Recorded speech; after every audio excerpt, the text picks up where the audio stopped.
let's go on with the rest of the show. Let's jump right into the liturgy right now. I'm trying to accelerate the earlier parts of the show and get right into the teachings, so I won't wax too long on the liturgy. But I got a request from one of my readers, sent me an email and said, Torah Teacher Ariel, can you read the Shema in its entirety? Since we had Rabbi Eduardo, who joined us during our Hanukkah study, he read the what we call part 1 of 3 parts of the Shema passages for our liturgy. And so I said, sure, I'll read the rest of them. So, without further delay, let me turn to, there are 3 passages that Judaism has designated as the Shema, which the word Shema means here, and it's a set of passages that talks about the oneness of God, or the absoluteness that God is the only God that we're going to serve and love and keep His commandments. And then there are other passages that talk about the blessings that entail obedience. And then finally a passage that brings in the commandment to attach fringes or tassels to our garments. So those are the 3 parts. The first one is in Deuteronomy 6, and I'll read that. And then the second one is in Deuteronomy 11. I'll read that one. And then the third one is in Numbers chapter 15. And I'll read that one. Those are the 3 parts of the Shema. So, per request, let me just drop down. This will take a little bit longer, but I'll try not to delay everything. Deuteronomy chapter 6, starting in verse 4. Right there, for those of you who are with me in the live class and can see this, or if you're watching the YouTube video, then you'll notice that all the verses will pop out of the screen at you as I do in the post-production. But for those of you who are with me in the live class, just watch the screen. All right, I'll read all the English on the left, and then I'll go back and read all the Hebrew on the right, okay?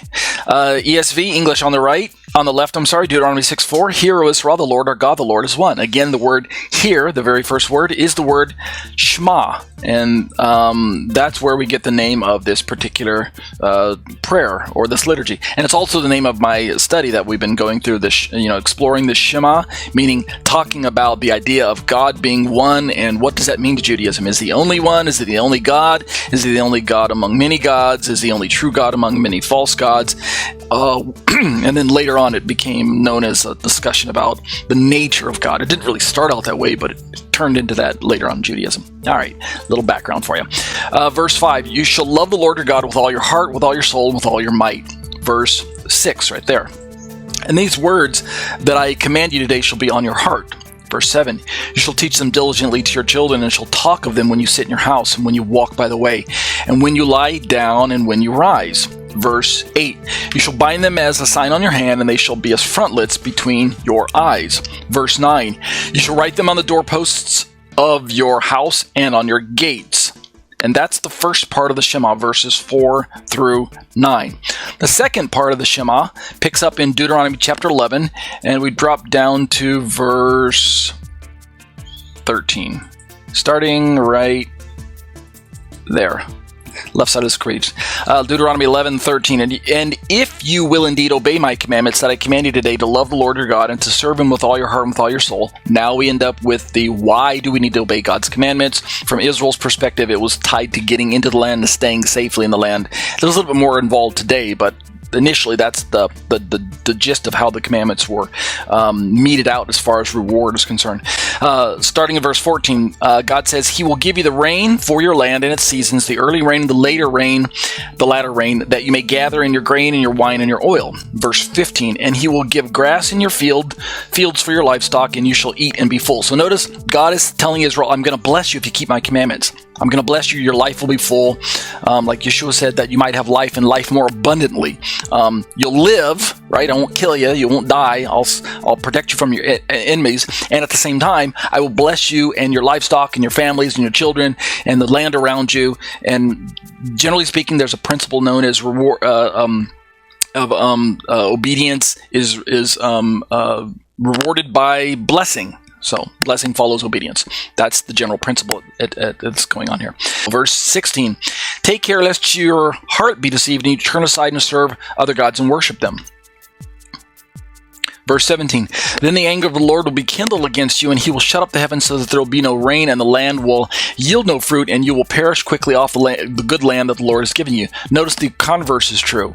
God does not reward disobedience. At least He doesn't reward it positively. God does not bless wickedness of the heart, nor does he bless disobedience of the hand. In other words, what you set your heart to do, what your hand actually follows, what your feet actually follow, what's in your heart, God punishes. So, verse 18, you shall therefore lay up these words of mine in your heart. Notice God's asking for a heart change.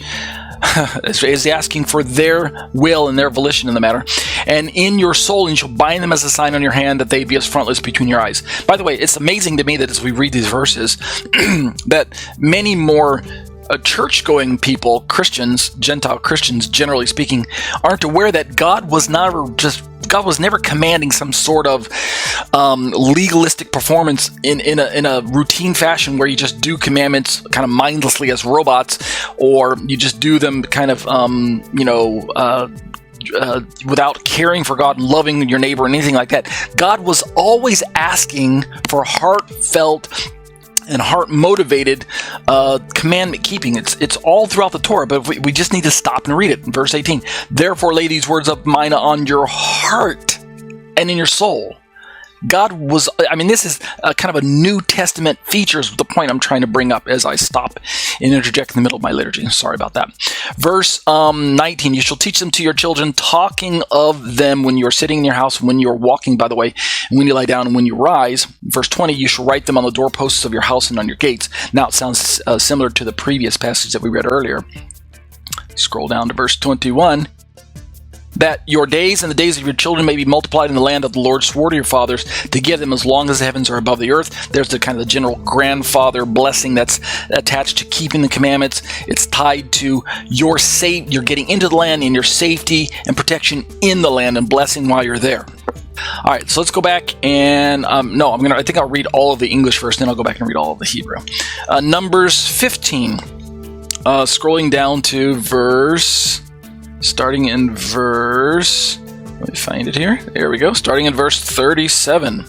This is a passage about attaching fringes to your garments. For those of you who aren't aware, these look like little strings for Orthodox Jews or non-Messianic Jews, or for some Messianic Jews as well. They're typically all white, and they're usually about, they're probably anywhere from 6 inches or longer, 6 inches to 8 inches long, and they'll show up on an Orthodox Jewish person's, typically a male, Orthodox Jewish person's, either like near the vest, near his waist. Sometimes they're definitely attached to a prayer shawl, whether long or a short one. But Messianic Jews will typically attach a thread of blue, because we're going to read about the blue here. The Orthodox who don't put the blue, they have their reasons why, and we'll talk about that on a different study. But for now, let's just read the passage. Numbers chapter 15, starting in verse 37, we'll read all the way down through the end of the passage, which is verse 41. So it's kind of a short read. Verse 37, the Lord said to Moses, verse 38, speak to the people of Israel and tell them to make tassels on the corners of their garments throughout their generations, and to put a cord of blue on the tassel of each corner. Verse 39, and it shall be a tassel for you to look at and remember all the commandments of the Lord, to do them, not to follow after your own heart and your own eyes, which you are inclined to whore after. Verse 40, so you shall remember and do all my commandments and be holy to your God. Verse 41, I am the Lord your God who brought you out of the land of Egypt to be your God. I am the Lord your God. So again, this is a very practical commandment that can be done by any Israelite. It's not something that's reserved for kings or priests or anything like that. All right, let's go back and read through the Hebrew of those same passages, starting in Deuteronomy Chapter 6, verse 4. We're on that side of the page for those of you who are following along with me. Deuteronomy 6:4 in the Hebrew says, Shema Yisrael Adonai Eloheinu Adonai Echad. Verse 5 says, Va'ahavta et Adonai Elohecha b'chol levavcha u'b'chol nafshecha u'b'chol me'odecha. Verse 6 says, V'hayu hadrim ha'eleh asher anuchi metzavcha hayom al levavecha. Verse 7 says, Vashinantam levanecha v'debarta bam b'shivtecha b'veitecha uvlechtecha v'derech uvshach b'cha uvkumecha. Verse 8 says, Uk shartam le'ut al yadecha v'hayu latotafot bein einecha. Verse 9 says, Uchtavtam al mezuzot beitecha uvish arecha. And now let's jump over to Deuteronomy chapter 11 and start in verse 13. and read down to verse 21, starting right there. The Hebrew says in verse 13, V'haya im shemoa tishmeu el mitzvotai asher anochi metzaveh etechem hayom la'ahava et Adonai Elohechem ul'avdo b'chol levavchem u'b'chol nafshechem. Verse 14 says, V'natati matar artechem ba'ito yore mokosh v'asafta v'danecha v'tiroshka v'yitzharecha. Verse 15 says, V'natati esev b'tzadcha livhimtecha b'chalta v'sevata. Verse 16 says, Hishamru lachen pen yifte levavchem v'sartem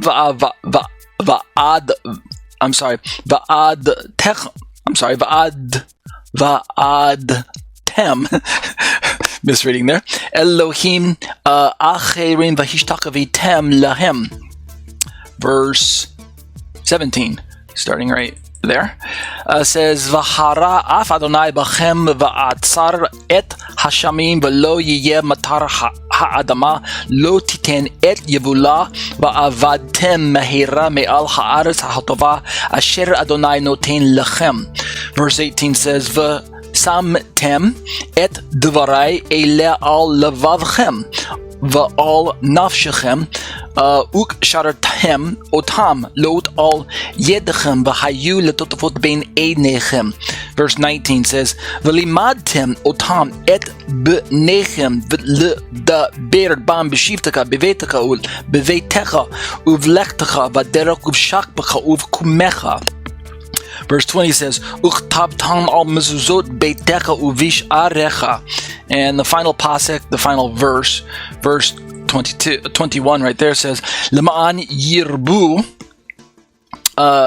yirbu. Is that where I'm going to stop? Yeah.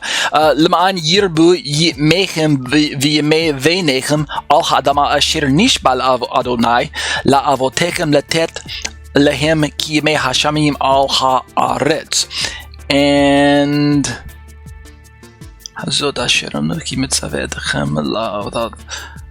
yeah, I think that is where I want to stop. All right, let's jump over to Numbers chapter 15 and read those Hebrew word verses as well. Starting in verse, it's right now. Starting in verse 37, right there. The Hebrew says, Vayomer Adonai el Moshe lemor. Verse 38, Daber el bnei Yisrael va'amarta alehem va'asu lehem tzitzit al kanfei vigdehem ledorotam v'natnu al tzitzit ha-kanaf b'til techelet. Verse 39 says, Vahaya lachem letzitzit uritem oto uskartem et kol mitzvot Adonai va'asitem otam v'lo taturu achrei levavchem v'achrei einechem asher atem zunim achreihem.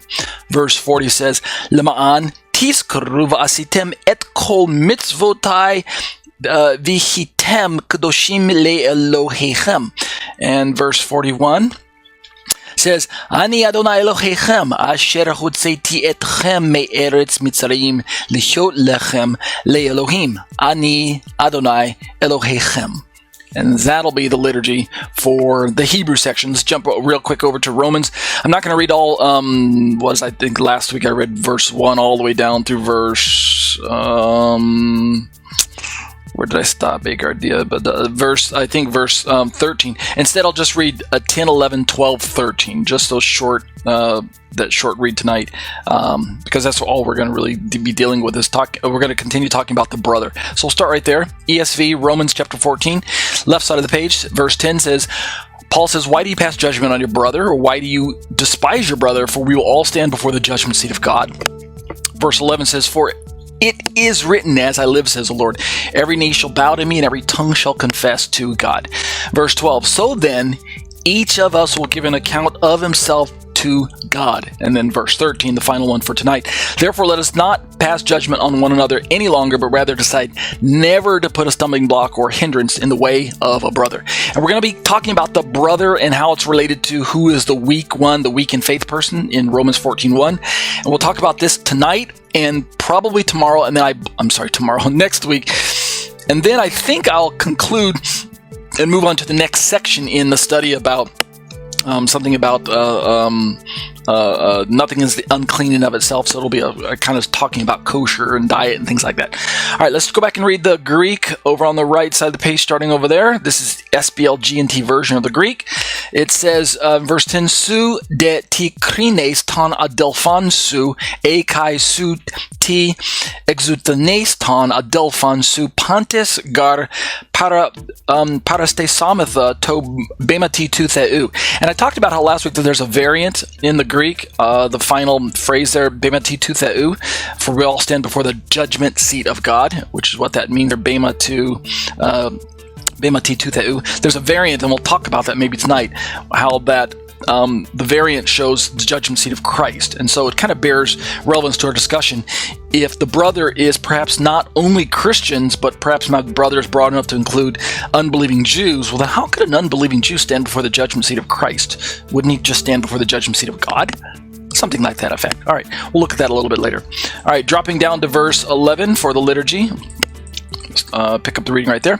The Greek says, Graptai gar zo ego lege, kurias hati emoi, kampse, pan ganu, kai pasa glossa, exa mala gesetai, to theo. Verse 12 says, Ara un hekastos hemon, peri hiau tu, logon dose to theo. And verse 13 says, Meketi un alelus krinomen. Allah tuta krinata, malanto me tithenai, praskama to adelpho e skandalon. And that'll be the liturgy for the Hebrew and the Greek.